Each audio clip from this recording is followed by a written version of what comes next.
Hello engineers, welcome to engineering unit. और आज हम इस वीडियो में आपके लिए प्लेसमेंट की बात करने वाले हैं। अगर आपका प्लेसमेंट नहीं है या आपका प्लेसमेंट आने वाला है, कोई भी सिचुएशन हो, ये वीडियो आपके लिए इम्पोर्टेंट है अगर आप सीएससी से हैं। मैंने बहुत सारे एप्टीट्यूड टेस्ट पास आउट किए हैं, बहुत सारी लिस्ट में मेरा नाम आया है, पहले 10 में आया है। That's why I can say कि किस तरीके से ये प्रिपेयर किया जा सकता है। तो लेट्स बिगिन। तो यू मे बी थिंकिंग कि मैंने प्लेसमेंट प्रेप क्यों लिखा है। तो ये लिखने का एक मोटिव है कि a place which is meant to be yours, उस तरफ पहुंचने के लिए क्या प्रिपरेशन करने की जरूरत है एंड किस तरीके से आपको आपकी कॉलेज हेल्प करेगी।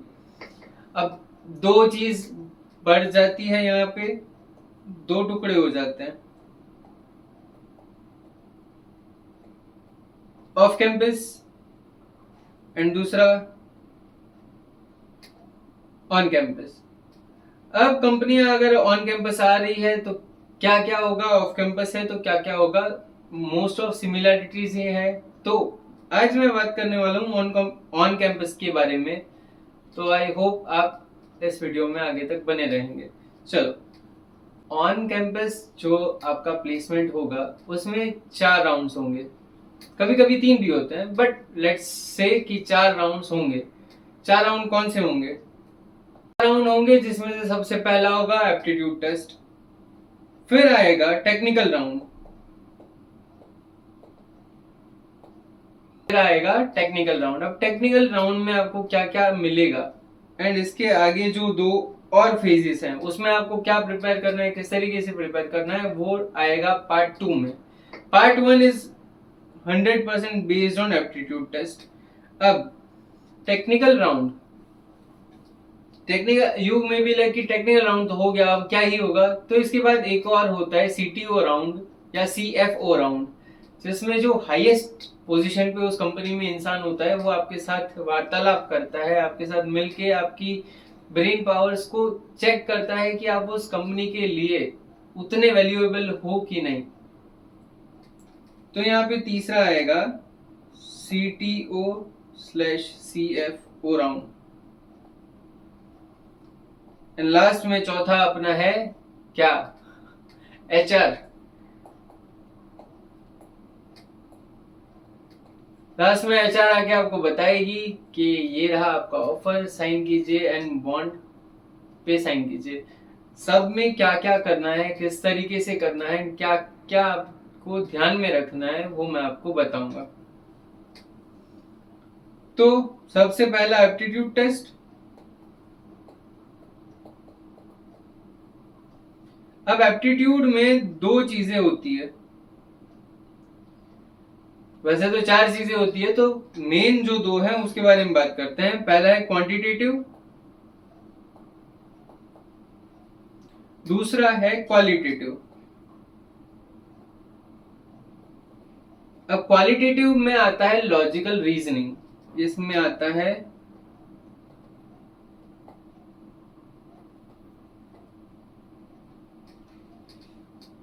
अब मैं इसको तोड़ के आपको समझाता हूं कि ये जो मैंने लिखा है, आपको जो समझाया है, वो है क्या है क्वांटिटेटिव एप्टीट्यूड। कि क्वांटिटेटिव में क्या क्या चीजें आएंगी। इसमें आपको number system, HCF, LCM, divisibility rules, fraction, decimal indices, ये नहीं, इसको रहने देते हैं।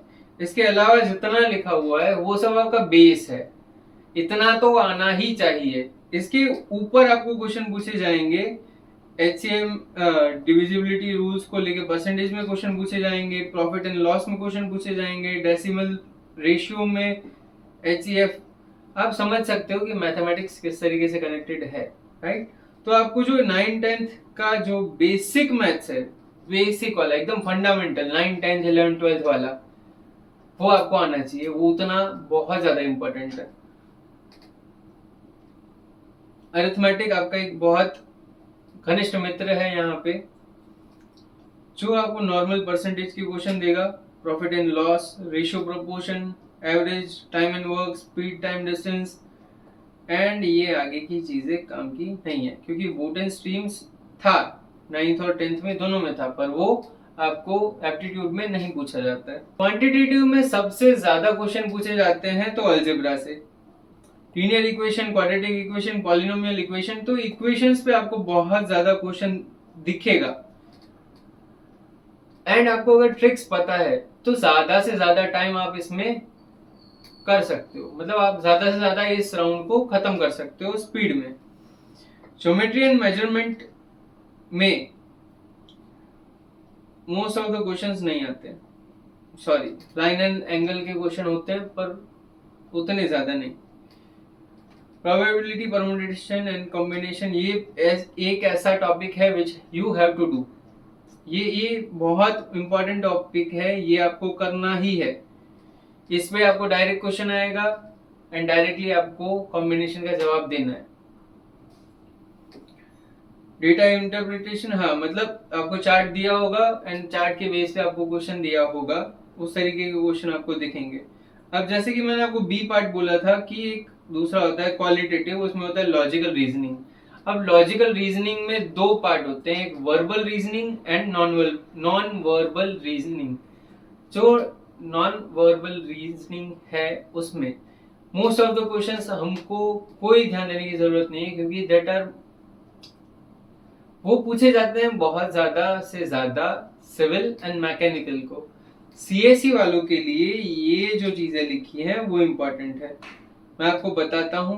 वर्बल रीजनिंग में blood relation most important topic. Blood relation मतलब आपके चाचा के भाई की बहन के फूफा के बेटे के भाई आपको क्या लगेंगे, इस तरीके से सवाल आपको पूछा जाता है। These are called blood relation questions. Direction sense मतलब यू विल बी आस्क्ड कि आपको नॉर्थ में 20 किलोमीटर गए, फिर आप ईस्ट साइड 10 किलोमीटर गए, तो एग्जैक्टली आप किस डायरेक्शन में है। ये जो एरिया है इसको क्या बोलते हैं, नॉर्थ ईस्ट बोलते हैं ना। तो इस तरीके का सवाल आपको आता है, बहुत बेसिक होता है पर लंबा खींचता है, उसकी वजह से आप ध्यान नहीं दे पाते हो और यहाँ पे मार्क्स खो बैठते हो। एंड वो लोग यही चाहते हैं। ये नहीं आएगा। स्टेटमेंट एंड कंक्लूजन्स, हाँ, तो स्टेटमेंट एंड कंक्लूजन्स में ऐसे क्वेश्चंस आएंगे जैसे कि आपको पूछा जाएगा, मतलब दिया जाएगा 4-5 लाइन, ठीक है, अलग अलग लाइंस होगी। आपको बोला जाएगा क्वेश्चन में कि इन लाइंस को इस तरीके से अरेंज करो कि एक प्रॉपर स्टोरी फॉर्म हो। अब आपको वो काम जल्दी करना पड़ेगा क्योंकि आपके पास उतना टाइम अवेलेबल नहीं होगा।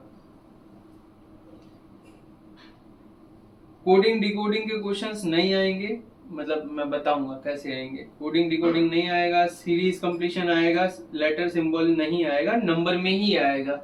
मैथमेटिक्स आपका बेस्ट पार्ट है, मैथमेटिक्स से ही आप इंजीनियरिंग फील्ड में आए हो, तो मैथमेटिक्स आपको हर जगह पे परेशान करेगा ही। तो सीरीज कंप्लीशन में नंबर सीरीज कंप्लीशन आपको आएगा, 5 नंबर दिए होंगे, छठा नंबर आगे कौन सा आएगा ये आपको पता करना होगा। ये नहीं आएगा। सिटिंग अरेंजमेंट तो कॉम्बिनेशंस में आ ही गया। पजल्स नहीं आएगी, नॉन वर्बल की आपको जरूरत नहीं है। तो हमने एप्टीट्यूड में क्या क्या देख लिया।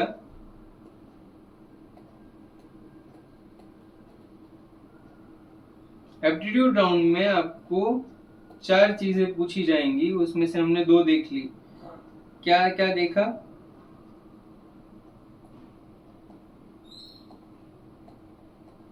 क्वांटिटेटिव देख लिया हमने, रीजनिंग देख लिया। अब आता है इंग्लिश। इंग्लिश में आपको सेंटेंस कंप्लीशन, सेंसेस, वर्ब्स, इस तरीके से आपको, मतलब बेसिक क्वेश्चन जो आपको इंग्लिश में 10th 9th तक पूछे जाते थे एग्जाम पेपर में, सेम टू सेम पूछा जाएगा। 1 मार्क्स क्वेश्चन ही होंगे, आपको ज्यादा टेंशन लेने की जरूरत नहीं है। अगर ये चीज आपको नहीं भी आती है तो भी इट्स ओके। सबसे ज्यादा जो आपको मार्क्स दिलाएगा वो है कोडिंग। प्रोग्रामिंग ही है आपका साथ देने वाला सबसे हेल्पफुल इंसान।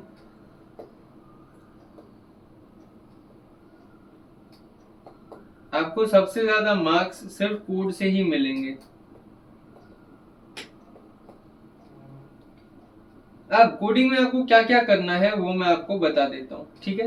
मैं आपको सब बता दे रहा हूँ, ऐसा कुछ भी नहीं होगा जो आपको पता नहीं होगा, ऐसा कुछ भी नहीं होगा जो यहाँ से लेके नहीं जाओगे। कोडिंग कोडिंग में आपको इस तरीके से सवाल पूछे जाएंगे कि एक लिस्ट दी गई है जिसमें नंबर्स है एंड कहीं कहीं जीरो है। You have to put that zero at the end of the list and बाकी के जो नंबर्स हैं उनकी सीक्वेंस खराब नहीं होनी चाहिए। फिर दूसरा A B B B C C C, इस तरीके से गाना गाते हुए आपको बताना है कि कितने ए आए, कितने बी आए, कितने सी आए। ये आपका आउटपुट होना चाहिए, ये आपका इनपुट होना चाहिए। सामने वाले को अगर आपके साथ मजाक करने की इच्छा होगी और आपको कोर से जानने की इच्छा होगी तो he will ask you about swap करो विदाउट यूजिंग टी। फिर आपको रिकर्जन के क्वेश्चन पूछ लेगा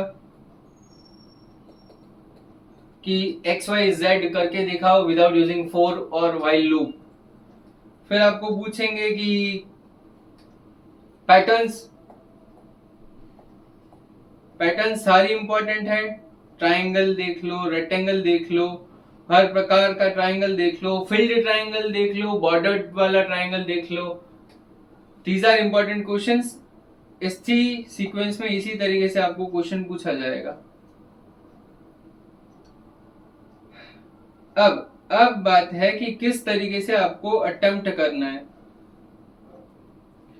अगर आपका आज एप्टीट्यूड टेस्ट है तो पहली बात जो आपको ध्यान में रखनी है दैट इज एम्प्टी माइंड।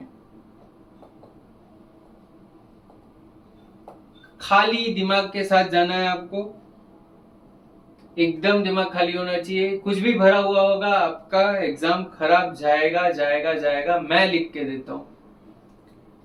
फिर आपको सबसे पहले कोडिंग राउंड ही उठाना है। अगर आपके पास चॉइस है तो सबसे पहले कोडिंग राउंड उठाना है।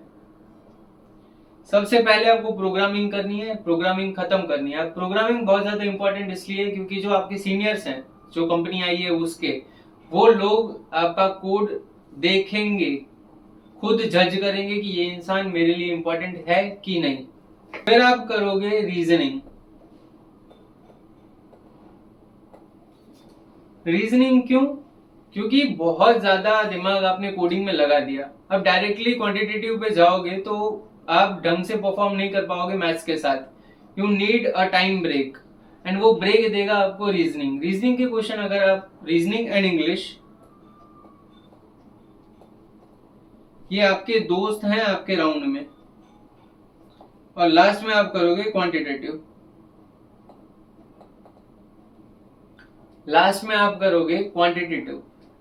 अब कोडिंग के क्वेश्चंस हैं। अगर आपके पास बहुत ज्यादा टाइम है, लेट्स सपोज 100 मिनट्स का टाइम है आपके पास, तो आपको हर एक क्वेश्चन को 5 मिनट देना है।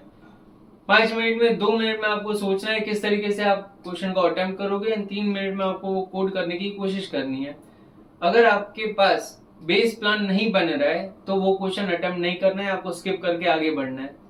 बेस प्लान बन जाना चाहिए कि किस तरीके से आप आउटपुट लाओगे।